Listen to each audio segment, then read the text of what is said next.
Right. Welcome, everyone. How are you doing today? We're so glad that you could join us. Um, my name is Shelly Ann Vidal. We've got Shalima and Michael here for our Candid Career Convos, our year-end wrap-up one in December here. Um, Shalima, do we want to? Oh, there we go. Okay, thanks. Do you want to do that, or do you want me to? Sure. So as we welcome each other in, just want to also recognize that, where Shelley and I are located, we have the pleasure of joining you from the traditional and unceded territory of the Coastal Irish peoples, and specifically the Kwantlen, Katzie, Semiahmoo, and Tsawwassen First Nations. And it's kind of wintry. It was snowing here a little a few moments ago. So I'm not sure, Michael, where you're located, that's the case, but as the seasons change, as we see changing weather, just reminding ourselves of the land that we're on and the changing land that we're on, and our duty to heed a lot of the knowledge and wisdom of how to take care of this land, and our part in that. So again, honoring the land that we're on, but also the peoples that have continued to steward this land for many generations. And so a little bit about us and why we're here today. So thanks everyone for joining. We are Kaiso Careers. So Shelly, Ann, and myself have created this space, Kaiso Careers, to hold these sessions called Candid Career Convos. Our name comes from our backgrounds. Both Shelly and I are from Trinidad and Tobago, or our parents are from Trinidad and Tobago. We have learned that our guest, Michael, also has some Trinidadian connections as well as a variety of other Caribbean islands. So, quite the diversity here. But Kaiso is a music that was developed in Trinidad that really developed out of the desire to communicate within enslaved peoples. And so as many people came together, were forced to come together, but also forced not to communicate. They found ways to do that and connect with each other, even though there was barriers. And Kaiso music was one way of doing that, of fusing cultures together and building a new culture within that. And so we felt that was really important to bring into the work that we're doing and focusing on how we understand our journeys through life, through career, how we bring in our identities into that. And creating spaces to connect and communicate our stories with each other. So that is why we're here, why we're having Candid Career Convos, to support each other and yourselves. And so I guess we should share just a little bit about ourselves, perhaps. Shelly, you could go ahead. Sure. Thanks, Shalima. As Shalima mentioned, our backgrounds are Trini. Outside of that, I work as a instructor at Langara College in the Co-op and Career Services Department. I also do contract work in EDI. I'm quite involved in Black-led organizations in and around the Greater Vancouver area. And I recently became a mom, and I have a 2-month-old. So she's sitting in my lap quietly at this moment. And yeah, so that's my latest job. Take it away, Shalima. Wonderful. And again, I'm Shalima Cambridge. Right now, I am fully working in the space of equity, diversity, and inclusion, all types of consulting, training, coaching in that space with an organization called HRX. I love it.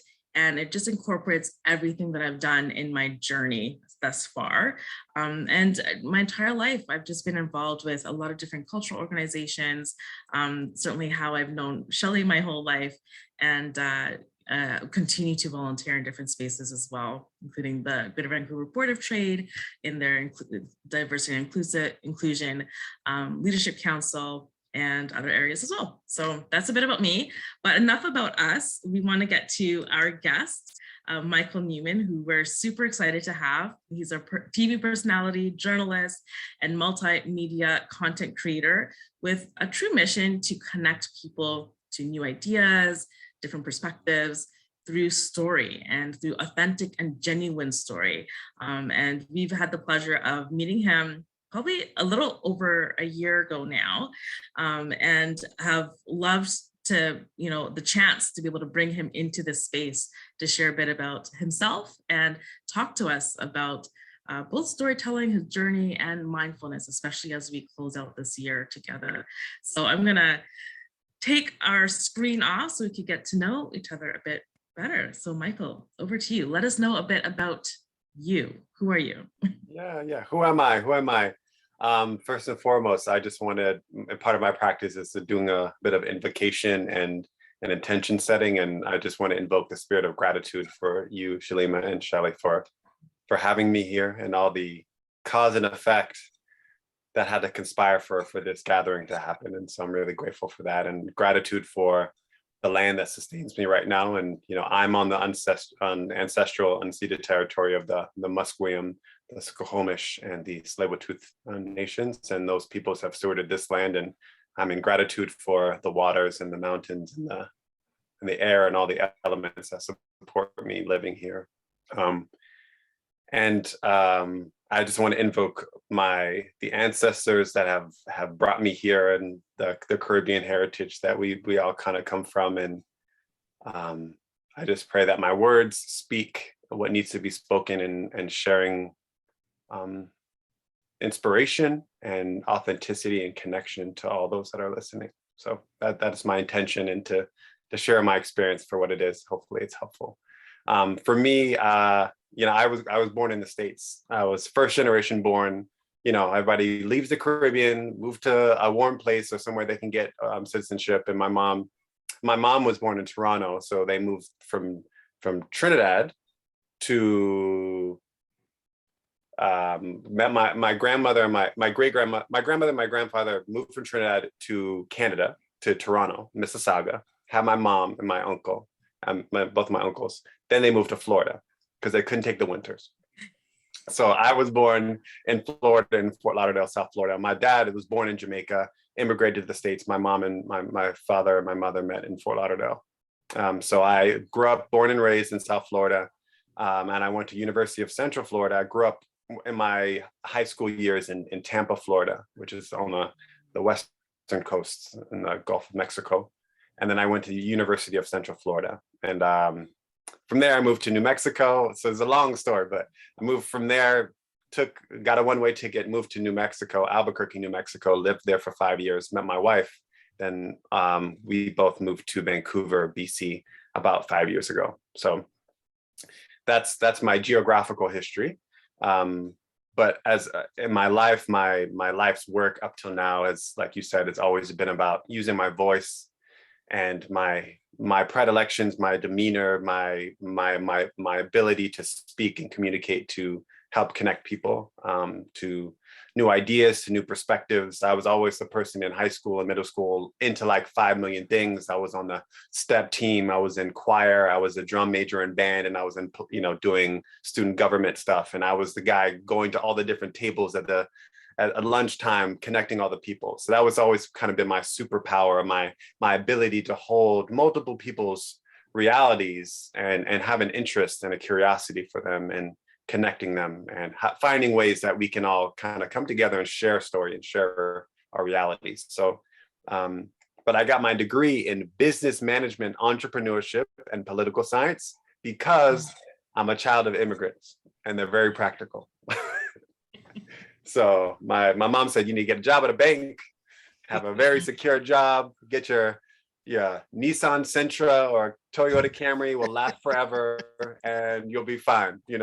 That was the baseline dream, but the universe had other plans for me.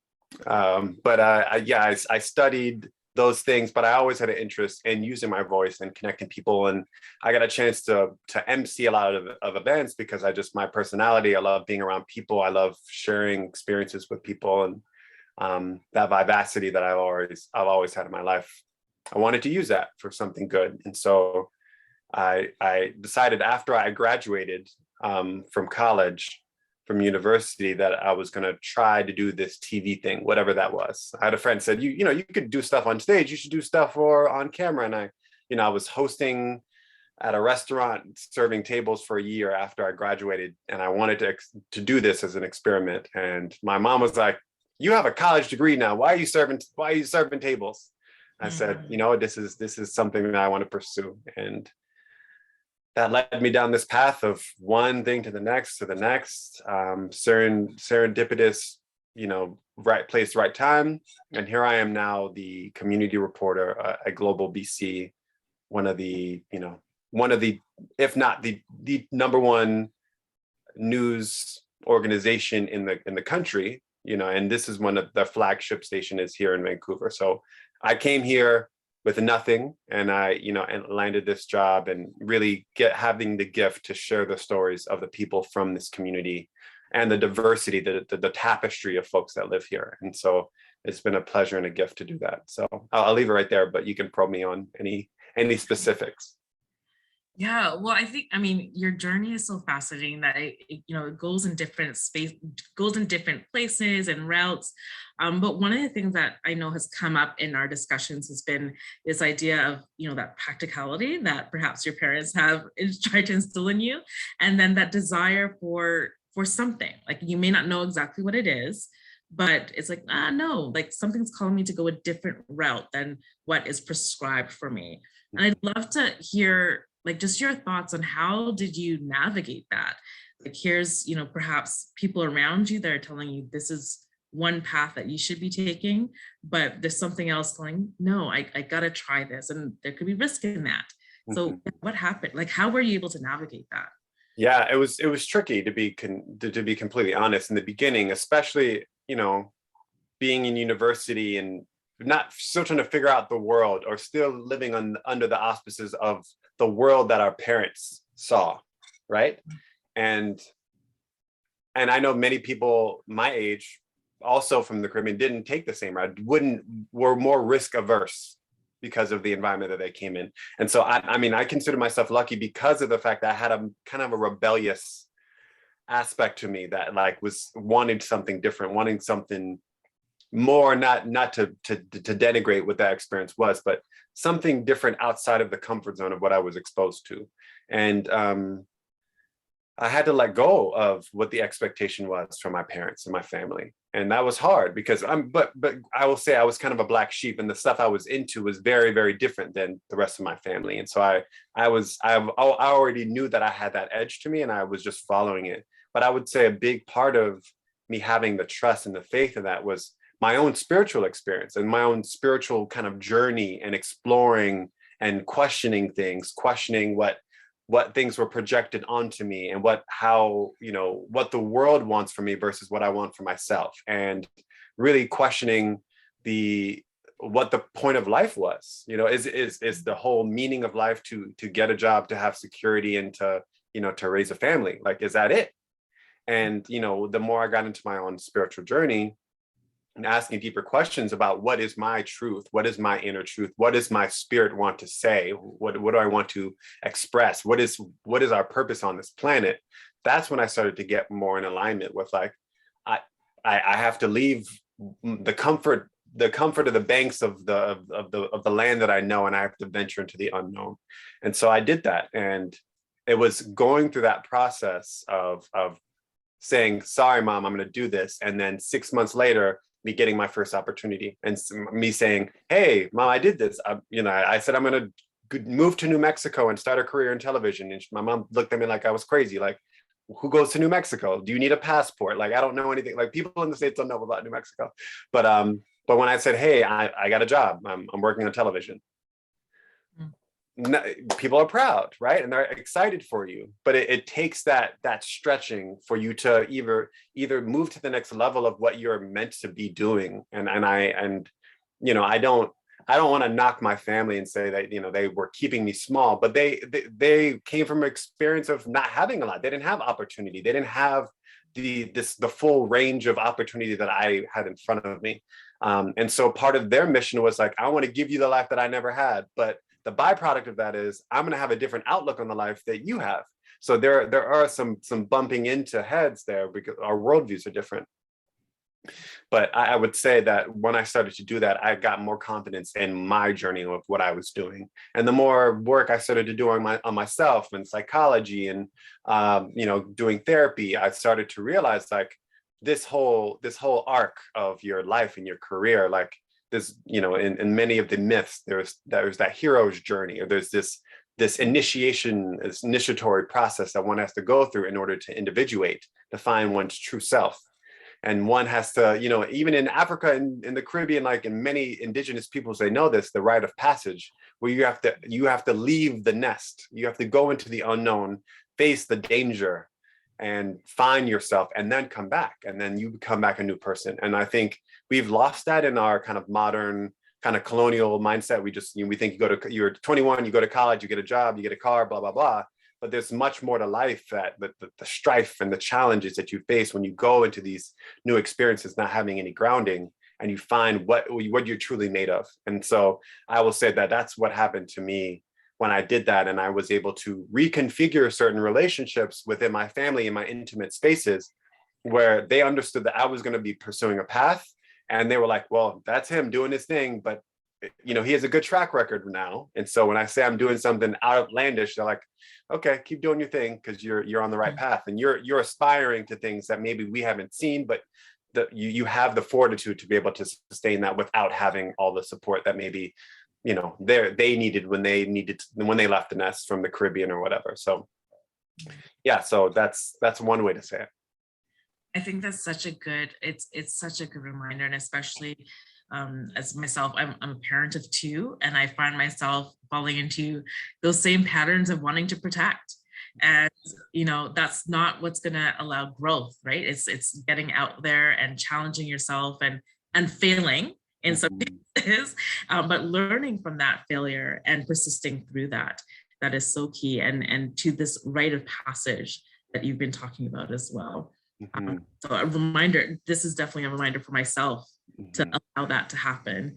And I think also, this idea of the questioning is so powerful in reframing things. And, both my parents immigrated here as well. And, my question would be, but you've also taken a risk. Yeah. That's what I was thinking, right? Shalima. Absolutely. As Michael was speaking, I thought of our parents. Both of our parents are immigrants as well. And the risk that they took is much like the risk that you took, Michael. And I think, like you said, our parents want it to be easier for the next generation, right? And so with that want for, of a desire for their kids to have it easier, they're trying to kind of, in a way, like, what can we do to kind of coddle it, or just so you don't have to have so much of the struggle. And at the same time, it's kind of in your DNA, much like it's in our DNA, to really go against the grain, much like your grandparents did, and kind of set out on this voyage where you can really just be who you are meant to be. Right. And that's scary sometimes, because you're going into uncharted territories. Right. But the rewards are so much greater, and in the end. That's what I think personally. Yeah. And I would just add to the conundrum that I would say immigrants find themselves in, because usually, like in their situation, the economic environment was such that you couldn't make mistakes, right? Yeah, so you had to make the most, if you're going to take a risk, it has to be a very, very managed risk where the outcome exponentially increases your mobility economically or socially, right? And so it's different than just like trying to find yourself. And I think we're like the first generation where we have a little bit of that comfort, where we're like, well, I'm gonna take a risk, and if I'll fall out flat broke, at least I have my passion behind me that can pull me.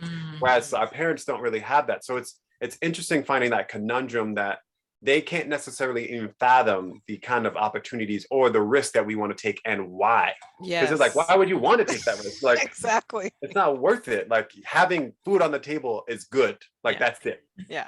So it's a tricky one, but I think we're starting to work through that now, because really finding your authentic power and your true pushing through life, like, to be relegated to just what the economic system, say capitalism or colonialism, whatever it values at that particular time, if you're attuning your value to that and that shifts, what does that leave you? And so you think about the cash crops of bananas, and all of our ancestors were like kind of privy, that had to be attached to that. But when that dried up, what happened?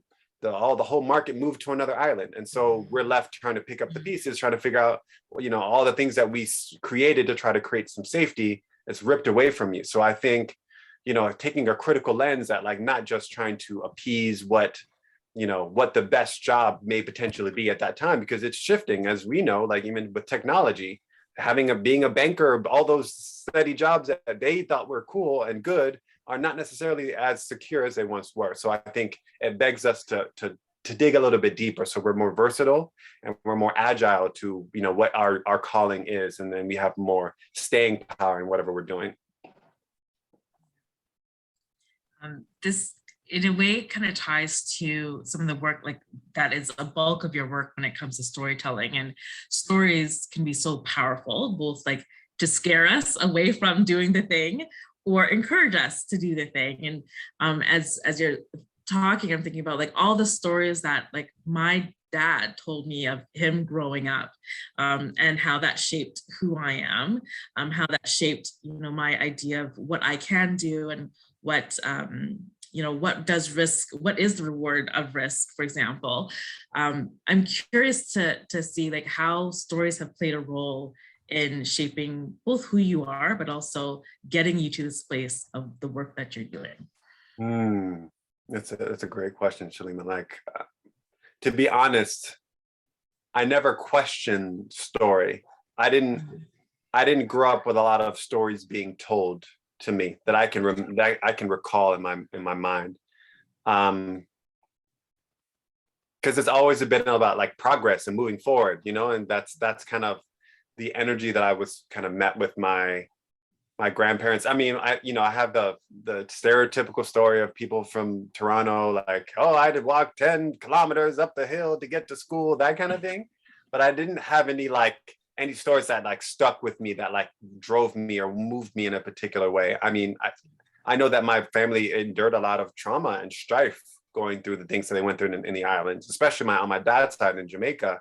It's being in Kingston during that time where there was a lot of violence and gang stuff. So I would say I carry a little bit of that story in my upbringing, but not much. And I actually had to figure out what story was by stepping into this role. So I didn't go to journalism school, right? So I'm thinking like, oh, I'm just sharing what people's experiences, and I never saw that as story in terms of structure, but it was more of like, I want to peer into someone's experience, because I know that we all, in our own bubble, in our own minds, what we're surrounded by, what our experience is, who our families are, what our upbringing is, dictates the kind of actions that we take, right? And so having a bigger understanding and having traveled a lot, that was another big kind of eye opener for me, going to Israel, going to Europe, going to to Greece and these different places, and finding that, wow, so many people live so many different ways. And so my exploration of culture, of religions, of spirituality, of food, all these different things was just an extension of my curiosity about the world. And so my approach has never been like, although I carry my ancestors with me, I never walked through the world like I am a Black Caribbean man. I always kind of walk through the world as like, I'm a human being curious about other human beings and where they come from, their part of the world. And I think that gives me a lens of being able to enter people's stories in a very humbled, a very open kind of way, where people want to share things with me. And I've always felt that, like I was saying in high school, like I was hanging out with the jocks and the sports people and the arts people, and I was always just really open to them. And I think a lot of the class or the sections that we get classified in our culture, in our society, people feel like they can't reach across the aisle, or that they can't talk to those people because they're different than me and they might judge me. And so I had this combination of confidence and also vulnerability that allowed me to get real access to people in their intimate spaces, and really being able to reveal that to people who may not have be privy to that experience. So when I think about the storytelling that I do now, and the approach that I come to when I'm talking to someone in the Muslim community, or I'm talking to someone in the South Asian community, or someone doing a story on the folks in the Caribbean, I'm always operating from who are you? What is it like to be you in your experience? And that approach, coupled with style and and editing and all that stuff, the technical stuff, allows me to tell these stories with the most gracious amount of effort, where I'm not forcing people to say what they want to say. I'm not contriving their voice. I'm using their voice and making these positive assumptions about what the vibe is that they're trying to express, and how can I curate that in a way that really articulates what their higher ideals are, or what their goal is for their organization. So that's a little bit of the storytelling aspect of it. But other than that, I think it's really about letting other people and giving people the permission to be human and being there in their own skin, in their own experience, is what my approach is, and my mindfulness and my spiritual practice really guides that. That's like my core, and then everything else is kind of a ripple effect in terms of the actual work that I do on the outside. That is not an easy thing to do. I think that takes special skills, because we all have experiences in our life that can shape our view of ourselves, Mm-hmm. also shape how we interact with others when we come in contact with that difference. And so being able to be in the space of difference, but hold it as like almost like it sounds like it's almost becoming part of your story, like you're adding to your own story of who you are by exploring others and allowing that, whatever it may be. Mm-hmm. Yeah. In your sharing, in your space of like creating that space for story, have you experienced things that are directly related to who you show up as, and the stories people may be creating about you as a Black man, and probably not even knowing that you're Caribbean, because oftentimes people don't know background, they just see and then make a story that's based on that. So yeah, like what have you experienced that in your Yeah, it's an interesting question. And I will say I have the privilege of not experienced direct trauma when it comes to my identities, right? And it's an interesting kind of constellation of having heavily like Caribbean and Torontonian parents in the South, or in the South in America, right? So the culturation and the, I guess, identity forming aspects of my being weren't really relegated to the environment I was in at the time. And so I see that now as really a privilege, because I have people that I grew up with, in the same neighborhoods as me, who made different kinds of choices, and they didn't, their life turned out a different way. And not to say that was bad, but I realized that a lot of the experiences that they had were kind of, like you said, there was a lot of barriers to, if they had real direct racial experience, or their parents had real direct racial experiences, it's hard to hold that difference, because you have direct trauma that's activated in your body when you're trying to move through the world.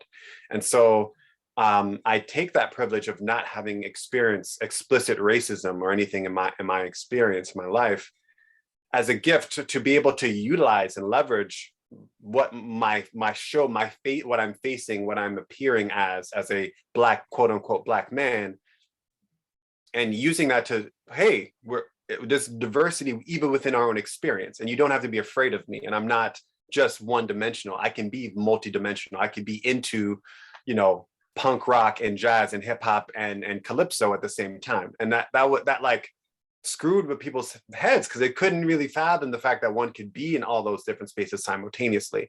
And so I wore that as like something to be proud of, because nobody in my immediate circle, when, even in your like middle school, high school age, where everybody's trying to be cool and do the same thing, I was like, no, I'm not with that. Like, I want to be different for its own sake. And I saw that really benefit me, because I got into certain spaces, and I had, friends from all the different parts of the world. And I was just really exploring and gleaning all of that experience from different people's experience. And that really made my life more rich, I felt. But as all these things kind of come to a climax too, I will say that the inverse has happened for me, where I didn't really see race at all in terms of what I was doing. Other than when I was going into certain spaces and I wanted to either demystify certain preconceived stereotypes, but on the negative side, how to utilize story to change a narrative. I didn't really deal with that until like maybe the last 5 years when race and identity become a thing that people can, with their conscious minds, can focus on and say, oh, this is weird, or this is dysfunctional. How can I change this? That's something that I'm now working with more consciously. I'm like, and starting to utilize my voice in a way that can, and my abilities to maybe dispel some some colonial notions of what it means to be a first generation Canadian or American, or being a second generation person, and really starting to use the news as a medium to share different perspectives in a way that helps curate and that actually shapes the way people see the world. I didn't realize that until recently, like how news and media really shapes the culture, as opposed to seeing that we're just we're some objective thing that is telling the world how it is. Like, no, it's the inverse. And so I feel like now it's a line that I have to toe of like, if I'm doing, for example, I'm doing a story on the Black community, I'm not going to separate myself from it, but I'm going to say like, I can own my subjectivity in this because gives me the gift and my voice that I have, but also at the same time, my voice and my storytelling abilities aren't relegated to just telling these kinds of stories. So I can apply that same lens to whether I'm doing a story from someone in the Caribbean community or someone in the Punjabi community. It doesn't really matter, but it's about having your core self integrated, and then being able to step out and tell different people's stories with a place of integrity. Does that make sense? Yeah, and I think I can't imagine that you're alone in that, Michael, in particularly these last few years where racial awareness has been heightened, and depending on where you are in the world, you may have had many experiences where that is apparent, or not as many. And so I think, just as we think about people who aren't Black or Indigenous or a person of color going through a journey of understanding their roles in the colonialism and how we look at the world and their roles in discrimination that other people may face. I think we also are going through that same journey in understanding ourselves and our own, where we fit into that, and how our unique experiences create our understanding as well. So Yeah. Absolutely. Yeah, it's hard too, because there's this level of like expectation of like, oh, you got to be changing the world, right? And so when all this stuff kind of kicked off, I had to have like a real like coming to Jesus moment around like, what is my role here? Because you can kind of get swept up, and if you're not living up to doing X, Y, and Z, you feel like you're not doing enough. But also at the same time, you don't want to like overpower and make it all about this, right? So again, I had to really step back in my own experience and start to integrate like, what is mine to do, asking these key questions. What is my unique skill set? What is my unique gift to the world as a human being? And then put on the layer of, as a Black man, as a person in the Caribbean, as a person who's in a dominant heteronormative experience, and also in a country that has a lot of wealth. Like, and then you have the integration of all those. It's like, okay, this is mine to do. I can do this.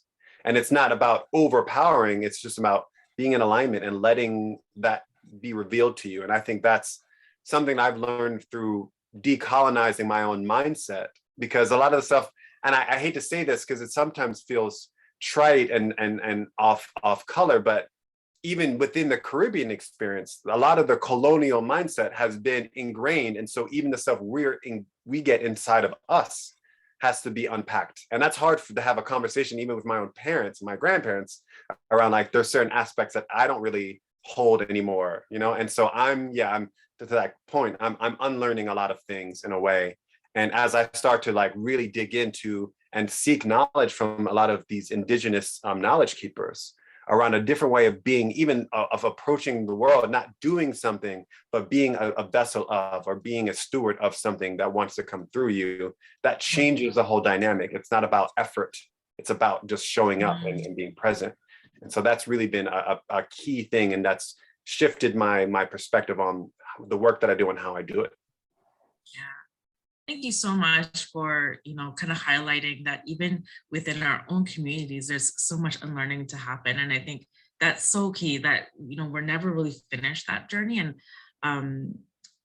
this aspect of listening being such a powerful tool versus always feeling like you have to do. Like it may not always be your role to do.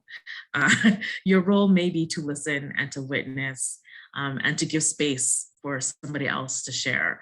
And that's like precisely what you're doing. So yeah. Because I know you and I know what's important to you, I want to bring in this aspect of mindfulness because I suspect that plays a big role in your ability to be able to hold that space for story of others. But also I think it's just an important thing that we should all just be more aware of, as some of us may experience racial trauma in workplaces and others may not, but there's always things that we need to work through, regardless of where they're coming from. And I know that mindfulness has been a huge part in that work for yourself. So I'd love to hear more about that journey. Yeah. And sorry to interrupt. As you go into it, Michael, for some of our audience members who maybe aren't too familiar with mindfulness, just if you can just highlight what that means to you, and then maybe some of how you practice it. 100%. Thank you, Shelley. So mindfulness. Mindfulness is really a practice of bringing your conscious awareness attention to the present moment without judgment, as least amount of judgment as possible. That's a kind of simplified version of it. Now, mindfulness meditation is a type of meditation where meditation is you're setting time away from, a timer where you're shutting things off and you're paying attention to one particular thing over a period of time. Mindfulness meditation is about taking time, doing a formal practice. Potentially, it could be a lot of different things, but for me, mindfulness meditation, and I'm a facilitator of this at Global as well as some other places, where you're dedicating time to bring your awareness to the present moment through the anchor of the breath. The breath is something that always stays with us. It's a regulative tool for our immune systems and our nervous systems, and utilizing that to anchor you back into the present moment over and over and over again. So when I practice, when I'm teaching or advising and facilitating mindfulness for like the workplace, for example, with like reporters and people in the journalism space, that it's all about deadlines, it's all about doing. It's how do we create a space of receptivity, of openness, where you're tuning into what your inner experience is like right now and feeling the spaciousness, accepting the silence and not seeing it as awkward. So who here has a difficulty in doing that? I will raise my hand. Well, and that's the thing, because it is a practice, right? It's like a muscle. You have to exercise it to strengthen it. It's not something that I think is easy, not only, as you were mentioning, Michael, being in your industry, but just in the times that we live in. At the times of immediate gratification, right? We want something, we want it now, we want it yesterday, and why can't I get it now? And to really quiet our minds so we can hyper focus on maybe an individual, a task, or just ourselves. Sometimes that's scary for people, right? Yeah, because we're so used to being stimulated and being the demands of us from the external world. All of our faculties are always facing outward.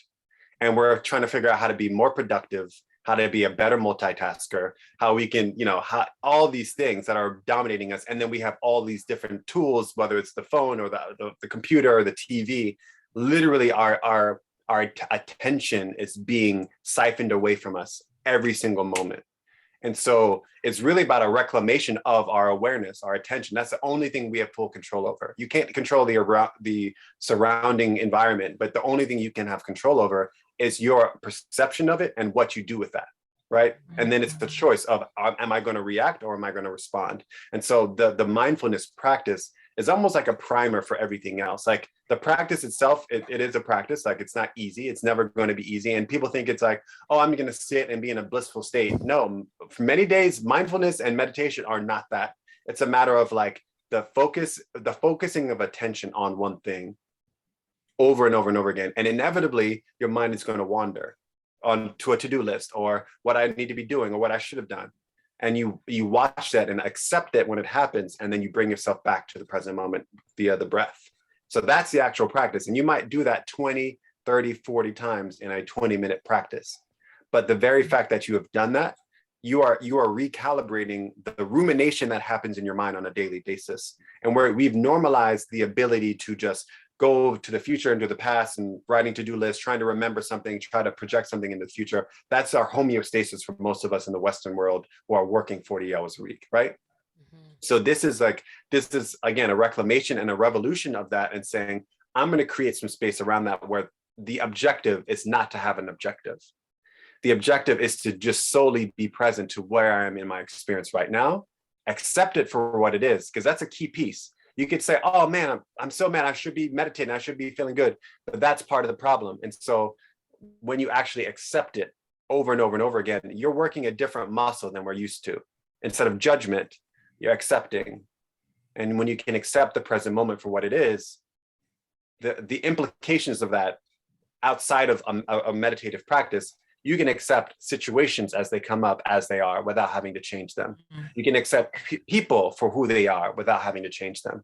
And so it has this ripple effect where, wow, just doing one particular thing, your mental health, because one, you're taking space away out of just being a pawn for some other thing or being a vessel for someone else needing you, but you're saying you're taking time for yourself. That's creating a boundary for your own personal mental health. But then on the flip side of that, what you get when you enter back into the world is this refreshed recalibration of the nervous system. You're stimulating your parasympathetic nervous system, which gets you out of that fight or flight hypervigilance and back into a rest and relax, rest and digest kind of state. And so that is something I really tell people it's a worthy cause. Like, even if it doesn't feel easy, you're doing something, even if you can't tell. And so my approach to the work that I do, very, very much what you were saying, Shalima, like, because I've been meditating since I was 15. You know, I was doing yoga when I was 15 years old, and throughout my life. And so I saw in real time when I was a raging teenager, when I had testosterone and all this stuff happening, that when I was doing yoga and I was doing these just breathing techniques, like, those things would subside, and I had a new vantage point of the experience I was in. And so I take that with me wherever I go, and that is just kind of evolved over time. It's not about being perfect. It's about really accepting yourself for who you are and knowing what your inner experience is like. Because I don't think many people even check in with themselves to even know what they're experiencing or what they're projecting onto the situation. And so it's about reeling that in. And so when you start to acknowledge maybe those subconscious triggers that are right at the edge of the surface, when you're entering into spaces that might potentially be triggering because you're carrying a racial trauma with you, at least you have the awareness. You have interrupted your normal mode of operation of just reacting. When you have a mindfulness practice, it creates even that little inch of space to say, what is in my experience? Do I want to respond to this? Do I want to react to this?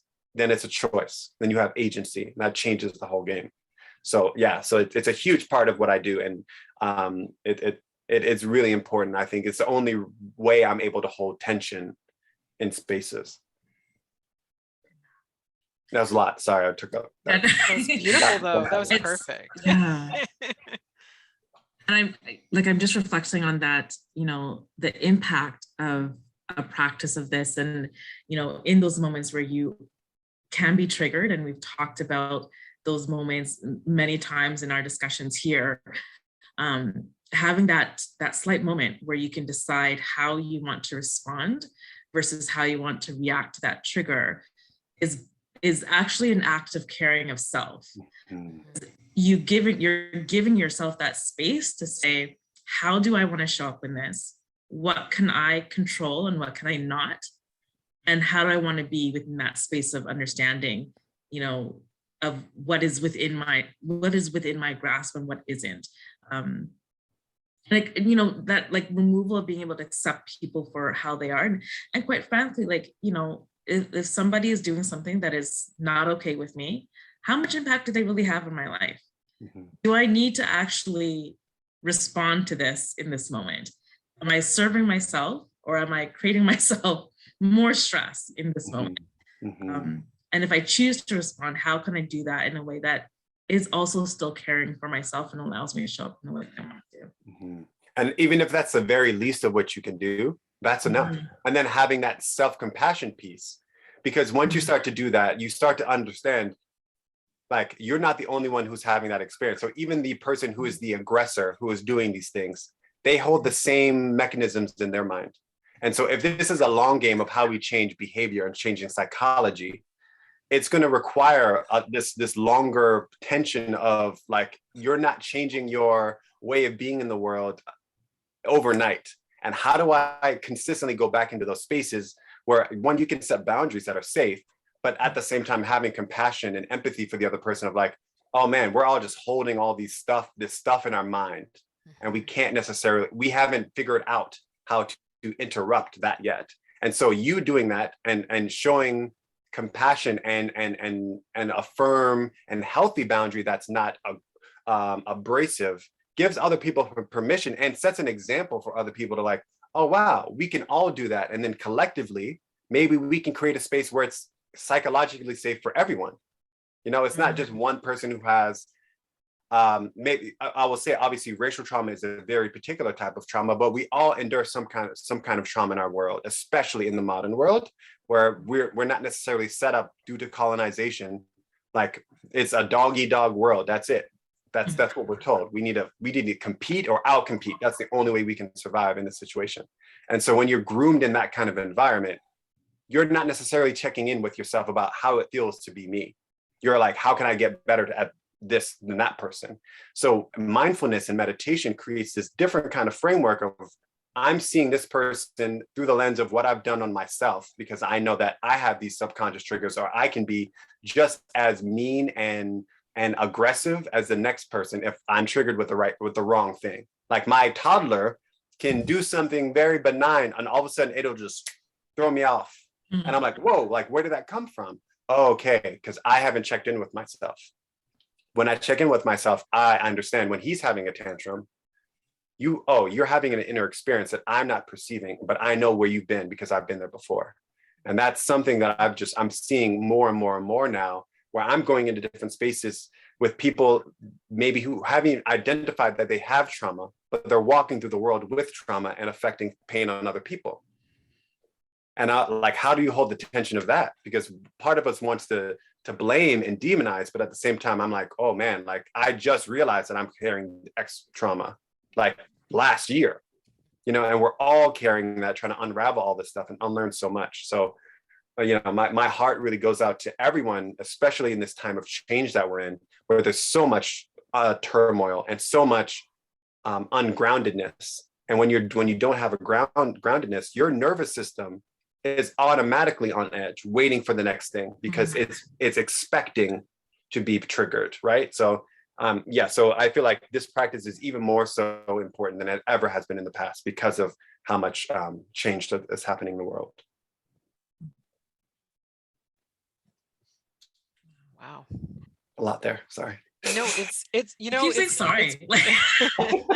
I'm like, I'll go, but like, this is all in my head. Like, this is what I'm ruminating on all the time. This is powerful stuff, especially as, we're looking at, this is December, we're getting close to the end of the year, and people are thinking about, they'll make some people will make resolutions or commitments for the upcoming year. What are they, how can they be a better version of themselves? And what you're sharing with us, Michael, is so key, I think, when we think about our own health and how we show up for those around us, whether it's friends or family or whoever, our coworkers. What version of ourselves do we want to present to others? Are we happy with how we are right now? And if we're not, then what can we do to make it better? If we're okay with it, like, okay, great. Can we be better versions of ourselves? I think there's always room for improvement, no matter where we are in the world. So I think what you've shared on this topic of mindfulness, and I'm so impressed that you've been doing this since you're 15. I'm like, wow, like that's remarkable. I think, yeah, when we think of our audience who's joining us today, we had a few questions that we wanted to pose. I don't know if we're going to have time for that, Shalima. Maybe just share it with the folks so we can at least just have folks kind of think about where they want to be. So we have like reflect on your greatest challenges in the year, reflect on your greatest achievements in the year, and what's the last one there, Shalima? Reflect on what you're most grateful for right now. And I think this last question ties most closely into what you're speaking about, Michael, and in taking stock of the right now. Mhm. And as even as we connect this to like careers and like as we talk about career journeys, I know that I have been in some spaces where like I want to know what's next, like where's my next move, and that can take away from being grateful for that space right now, and also reflecting on the challenges that may get me to that next move, but like I need to understand how that has impacted me right now, reflecting on the achievements that I've had and being grateful for those, and recognizing how that is impacting me right now, and in that reflection, it may lead to whatever that next space is, rather than having to, actively decide what that is in advance. Let it happen. So, yeah. So we invite you to think about these reflections, your greatest challenges over the year, greatest achievements, what you're most grateful for right now, and connecting to this idea of mindfulness. Perhaps thinking about like what do you want to focus on as a long-term goal for yourself? Not necessarily like a specific outcome, but what is your long-term goal for wellness and like just simply taking care of yourself? For me, I'm adding in mindfulness into that, and I'm getting my daughter. Like, I think I might be starting her on some meditation now, because I can see how that's so beneficial if it started at such a young age. So I really appreciate that, Michael. That's coming up for me at this very moment. Mhm. Yeah. I 100% agree. I think for me, it's been a bit of a journey. Part of my mindfulness is usually journaling. And, some days are better than others, or some weeks are better than others. And that's part of my mindfulness journey, is it just kind of allows me to kind of clear my mind and then just kind of focus on what's happening right now. Yeah, so thank you. I think this is great. Maybe folks can share in the chat if they want, share something that they might, maybe a takeaway from today, or what they'd like to focus on for the upcoming year, for their health and wellness. Yeah. Yeah, And feel could I free add to. one more thing Oh too, yeah, Shada? for sure. Yeah. Along with the mindfulness thing, because I think a lot of people get wrapped up with this idea that it has to be this long thing. Because mindfulness can and having a practice of 20 minutes maybe per day, closing your eyes, listening to something. There's a lot of apps now, you can watch stuff online, or do a guided meditation, that kind of thing. But it can be as easy as just creating little pivot moments throughout your day. Like a cool one I like to think of: everyone looks on their phone for notifications. Before you unlock your phone for a notification, if you notice you're doing it, take a deep breath. Consciously take a deep breath, check in with yourself, and then open it. If you do that, once, you're probably going to check your phone at least 5-6 times a day. So you think about that accumulatively over a period of time. That's a lot of times, and you're creating a different muscle of intercepting what your normal habitual actions are.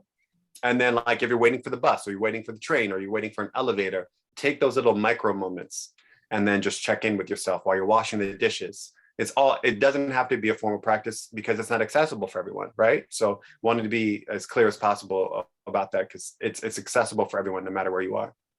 I love that. And I saw Razzie wrote the 60-second meditation, those micro moments. I love it. Like snap. That's it. That is it. Absolutely. So as we have basically a micro moment now before we have to close out, Shelly and I have a signature question that we like to ask all of our guests. And that question is related to something that's your favorite or and so we want to know, how would you describe yourself in this moment? Would you be a red wine, or A white wine or a fast wine. or a slow wine. I was gonna say a blush rosé, but I guess I don't know what classification that goes into. Currently,